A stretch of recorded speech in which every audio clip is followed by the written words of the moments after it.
உரிமைக்களம் பார்வையாளர்கள் அனைவருக்கும் வணக்கம்.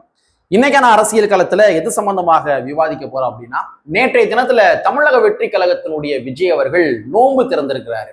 நோன்பு திறக்கிற நிகழ்ச்சியில போய் கலந்துகிட்டு இருக்காரு. நிறைய இஸ்லாமிய மக்கள் அவர் கூட இருந்து நோன்பு திறக்கிற நிகழ்ச்சியில கலந்துகிட்டாங்க.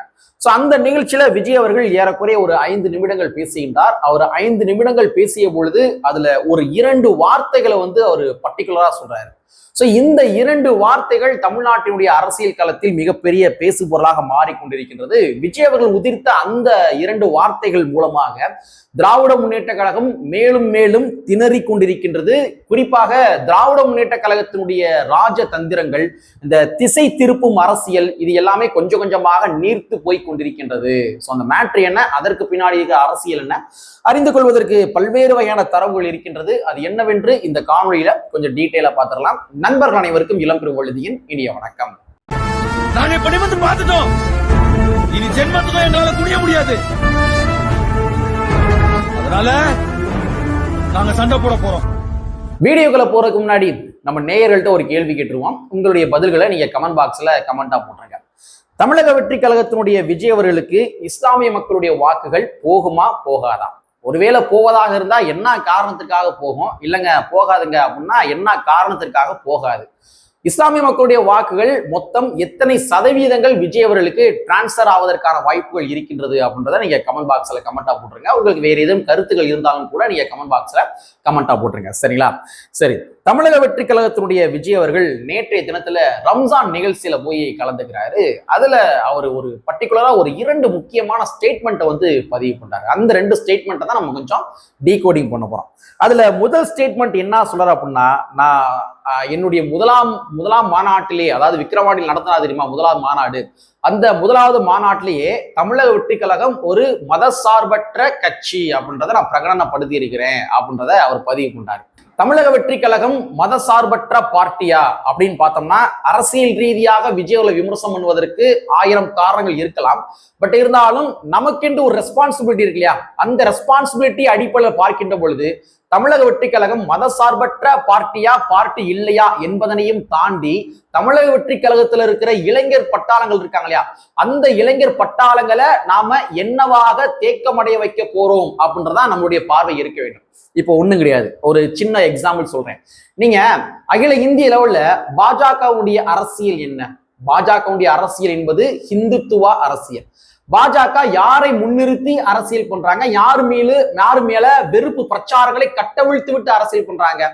குறிப்பா இஸ்லாமிய மக்கள் மேல வெறுப்புகளை கட்டவிழ்த்து விட்டு அதன் மூலமாக பாஜக அரசியல் செய்து கொண்டிருக்கிறார்கள். அப்ப தமிழக வெற்றி கழகத்துல இருக்கிற அந்த இளைஞர் பட்டாளங்கள் இருக்காங்க இல்லையா, அந்த இளைஞர் பட்டாளங்கத்துல நாம என்ன புகுத்த போறோம்? அந்த இளைஞர் பட்டாளங்களை பிஜேபி முத்திர குத்தி அவங்க நம்ம இஸ்லாமியர்களுக்கு விரோதிகளாக நம்ம உருவாக்கி வைக்க போறோமா, இல்ல விஜய் அவர்கள் தலையில குல்லா மாட்டிக்கிட்டு நான் ஒரு மத சார்பற்றவன் என்று காட்டிக் கொண்டதை போல அதை மேற்கொண்டு மெருகூற்றி நீங்களாம் ஒரு மத சார்பற்ற இளைஞர்கள் பா அப்படின்றத அவங்ககிட்ட நம்ம கற்பிக்க போறோமா?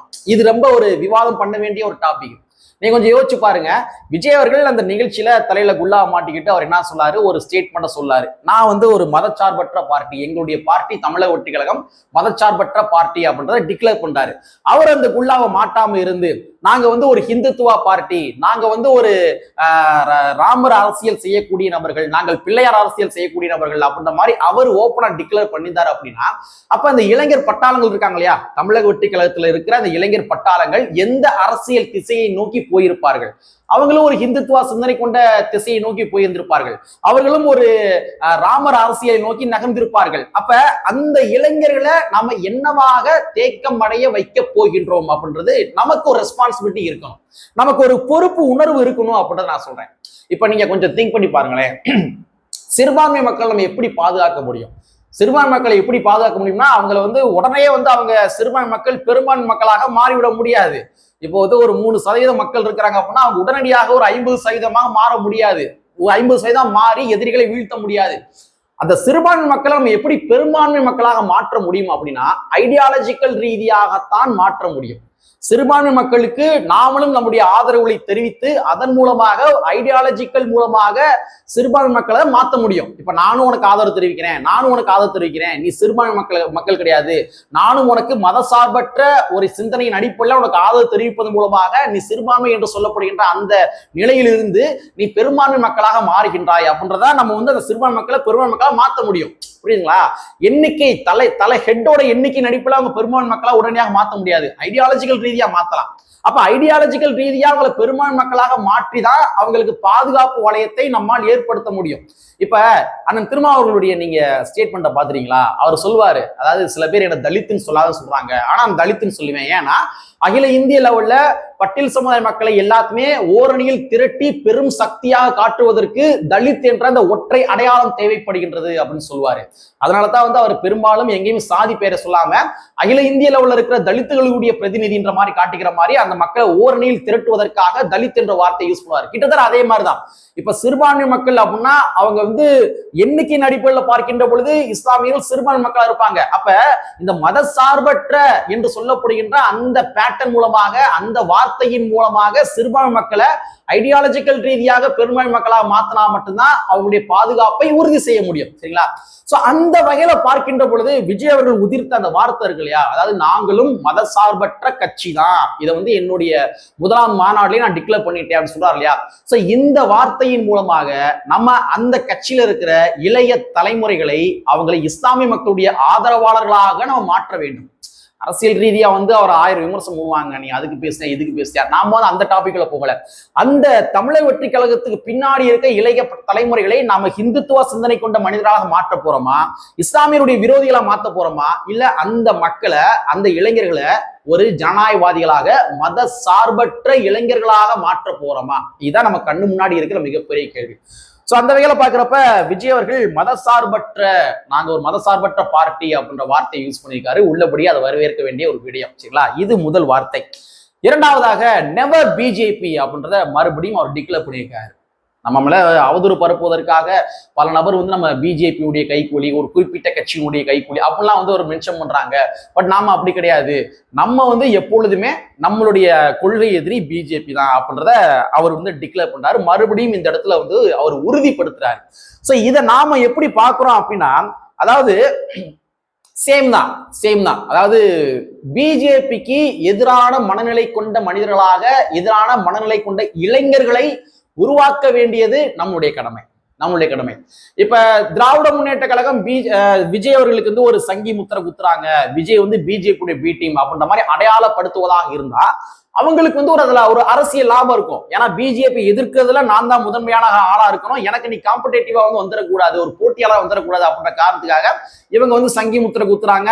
விஜய் வந்து இவரை வந்து திமுக வந்து பிஜேபி பிடி முத்திரை குத்துறாரு. அது அவங்களுக்குள்ள இருக்கிற ஒரு அரசியல். பட் அரசியலையும் தாண்டி அந்த கட்சியில இருக்க இளைஞர்கள் இருக்காங்களே, அந்த இளைஞர்களை நம்ம பிஜேபி ஆதரவாளராக நம்ம மாற்றி வைக்க போறோமா, இல்ல விஜய் அப்பக்கப்ப சொல்ற இந்த மாதிரி வந்து நெவர் பிஜேபி, நான் பிஜேபி எதிரான என்னுடைய கொள்கை எதிரி வந்து பிஜேபி தான் அப்படின்றத நம்ம கூர்மைப்படுத்தி மேற்கொண்டு வலுப்படுத்தி அந்த இளைய தலைமுறைகளை வந்து நம்ம என்னவா தேக்க முடிய வைக்க போறோம்? இது நம்ம முன்னாடி இருக்கிற மிகப்பெரிய கேள்வி. இப்போ ஒண்ணு இல்லைங்க, சிம்பிள் சொல்றேன். விஜய் அவர்கள் நான் ஒரு ஹிந்துத்துவ ஆதரவாளர் அப்படின்ற மாதிரி ஓப்பனா டிக்ளேர் பண்ணிடுறா வச்சுங்களேன். விஜய் கட்சியில இன்றைய தேதிக்கு 1.5 கோடி உறுப்பினர் இருக்காங்க அபிஷியலாவே. அவருடைய வெப்சைட்ல போய் பார்த்தோம் அப்படின்னா அபிஷியலாக 1.5 கோடி உறுப்பினர்கள் இருக்காங்க. அந்த 1.5 கோடி உறுப்பினர்களுமே சும்மா சாதாரணமா ஏனாதானம் போய் போன் நம்பர் வாங்கி சேர்க்கப்பட்ட உறுப்பினர்கள் கிடையாது. அவங்க ஓட்டர் ஐடியை அந்த போர்ட்டல் அப்லோடு பண்ணி உறுப்பினர்களாக மாறினவர்கள். அப்ப 1.5 கோடி உறுப்பினர் இருக்காங்க. அப்ப அந்த 1.5 கோடி உறுப்பினர்கள் எல்லாமே இளைய தலைமுறைகள். அப்ப அந்த இளைய தலைமுறைகள் தான் அடுத்து ஒரு 20 ஆண்டுகளுக்கான அரசியலை தீர்மானிக்கக்கூடிய நபர்களாக இருக்க போகின்றார்கள். அப்ப இந்த இளைஞர்கள்ட்ட நம்ம என்னவா விதைக்க போறோம்?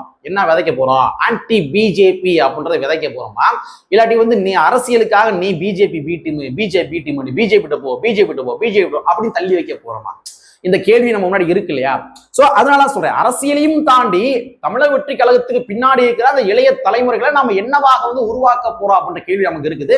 சோ அதன் அடிப்படையில் பார்க்கின்ற பொழுது விஜய் அவர்கள் நெவர் பிஜேபி என்று அந்த வார்த்தையை சொல்லியிருக்கின்றார். சோ இதை நாம மெருகேற்றி அந்த இளைய தலைமுறைகளை ஒரு இடதுசாரி சிந்தனையாளர்களாக தேக்கமடைய வைக்க வேண்டியது நம்முடைய கடமை. சரிங்களா? சோ இப்ப இந்த 2 விடயங்களை விஜய் அவர்கள் அந்த நோன்பு திறக்க நிகழ்ச்சியில பதிவு பண்ணியிருக்காரு. ஒண்ணு மதச்சார்பற்ற அப்படின்றது, 2வது நெவர் பிஜேபி. பிஜேபி, நான் பிஜேபி பக்கம் போக மாட்டேன் அப்படின்றத அவர் வந்து பதிவு பண்ணியிருக்காரு. மேபி 2026க்கு பின்னாடி அவருடைய அரசியல் நிலைப்பாடு எப்படி இருக்குன்றது நம்மளால அறுதிட்டு கூற முடியாது. பட் இன்றைய தேதிக்கு விஜயுடைய ஸ்டாண்ட் வந்து இந்த ஸ்டாண்ட் தான். சரிங்களா? அப்ப இதன் மூலமாக திராவிட முன்னேற்ற கழகத்திற்கு என்ன பின்னடைவு, மேலும் மேலும் திணறும் திமுக அப்படின்ற டைட்டில் விஷயம் தெரியுமா?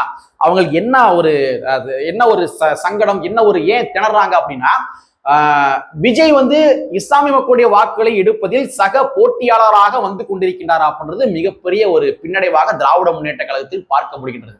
திமுகனால வந்து அவங்கள விஜய் மேல வந்து வேற எந்த குற்றச்சாட்டையும் முன்னாடி வைக்க முடியாது. பிஜேபி டீம் சொல்லுவாங்க அப்படின்னா அதற்கான ஆதாரங்களாக அவர்கள் எதையுமே முன் வைக்க முடியாது. திருப்பரங்குன்ற மேட்டர் சொல்லுவாங்க. ஆனா திருப்பரங்குன்ற மேட்டரை மையப்படுத்தி தான் வந்து இங்க திமுகவுடைய ஆட்சியிலேயே பிஜேபி முருகன் மாநாடு வந்து போட்டாங்க.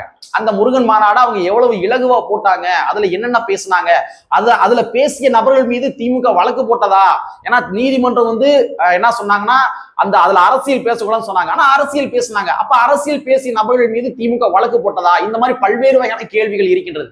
அப்ப திருப்பரங்குன்ற மேட்டரை வந்து மையப்படுத்தி அவங்க சொன்னாங்க அப்படின்னா இங்க முருகன் மாநாடு ஒரு பேட்டர்ன் இருக்குது. திமுக ஈஸியா அலோவ் பண்ணாங்க, அதெல்லாம் இருக்குது. அப்ப இது எல்லாமே வந்து என்னன்னா மக்கள் பார்த்து கொண்டிருக்கின்றார்கள். அப்ப அவங்க சீர்தூக்கி பார்க்க ஆரம்பித்து விடுவார்கள். இஸ்லாமிய மக்கள் சீர்தூக்கி பார்க்க ஆரம்பித்து விடுவார்கள். சோ அதன் மூலமாக ஒட்டுமொத்த ஓட்டுகள் நமக்கு கிடைக்குமா அப்படின்றதுல ஒரு மிகப்பெரிய டவுட் வந்து திமுகவுக்கு வந்திருக்குது. அதனாலதான் திணறும் திமுக அப்படின்ற மாதிரி சொன்னேன். சோ ஆக மொத்தத்துல விஜய் அவர்கள் நேற்று நடத்திய அந்த நோன்பு நிகழ்ச்சி இருக்கு இல்லையா, அந்த நோன்பு நிகழ்ச்சி அரசியல் ரீதியாக 1000 விமர்சனங்களை வைக்கலாம். ஆனா பட் இருந்தாலும் அந்த கட்சியில இருக்கிற அடுத்த தலைமுறைகளை நாம என்னவாக தேக்கமடைய வைக்க போகின்றோம் என்ற ஒரு சிந்தனையின் அடிப்படையில் ஒரு பொறுப்புணர்வோட பார்த்தோமே ஆனால் இந்த நிகழ்ச்சி வரவேற்க வேண்டிய நிகழ்ச்சி என்பதனை நான் பதிவு செய்து கொள்கின்றேன் என்பதனை கூறிக்கொண்டு கற்பி ஒன்று சேர் புரட்சி செய்து புரட்சி அமைச்சருடைய வரியை கூறிக்கொண்டு நிறைவு செய்கின்றேன். நன்றி, வணக்கம்.